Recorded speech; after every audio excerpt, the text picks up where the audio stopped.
Isang mula na mo orang cuma mata ni kuan ni rangon ni bibo kamar tagi ke misa apa? Ni ada di sambulu bidang na sero gori sana. Cuma kira na mo orang cuma. Tu na sile. Ni sambula, oyo Mr. Ben. Kelapa. Nama kira ni bibo mata ka mo ni kira mo orang bukan main ono. Kena diwa, Nabula FM. Apa tu na sile?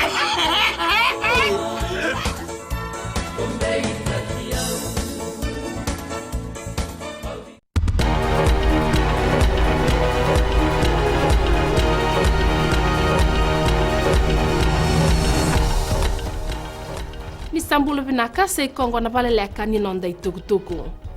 Esa na bakalilita ki nandambi ni palimendi na mbaki wo go ni otine kena pasita ki na mosto ni enda indai. Nandambe esa nando baka iduringa na bulo Februari, Ebreli, June ki na Augusita. Kata-kata sara na kena beitang lote ki na tiki nongo ena loma ni palimendi enda indai. Siang ni bakan din taki ni bakarita kana itukutuku lasu na nandambi ni palimendi sa otio aya said kayum na buni lawa. Ene karusa ulkando ni me, ela beta taki kino semesa karvaki ndo na leo ni toni veisanga ni sianga nindina na itukutuku bakarita ko na buni lawa.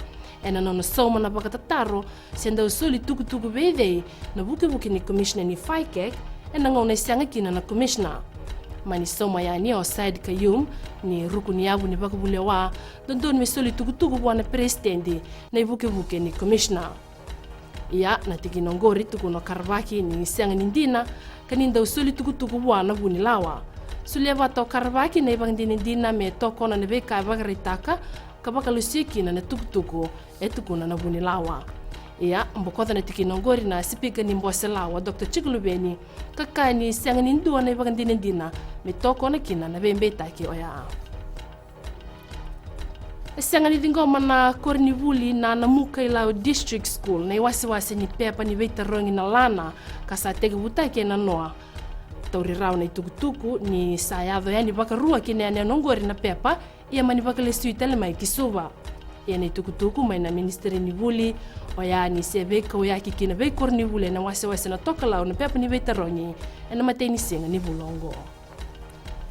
Kinangito, rawato viti nangangai na mateni nortongito bakatombo na kabini kuwa na kaitin kavitu kaisanga nioti na nono sotava na timi ni Papua New Guinea.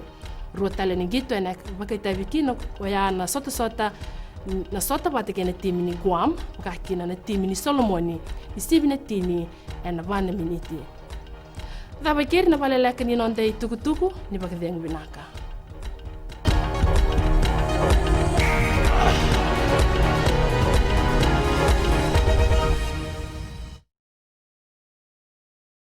Ni sambulu binaga na turna na kini marama ni bulu binaga na dawul bau kini mone lewa. Ni sambulu binaga ngone en do talem no ngone ni wawe katalau en mataka en dai. En na vendelana mai nei tasiri. No bulu maleka go ni milote nai sorta boa. En na lomo ni bonua mai sanganga.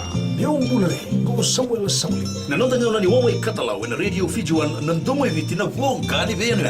Mai no kini diwa ena bi mataka moni tiki na pagruka. Ni kai namaka.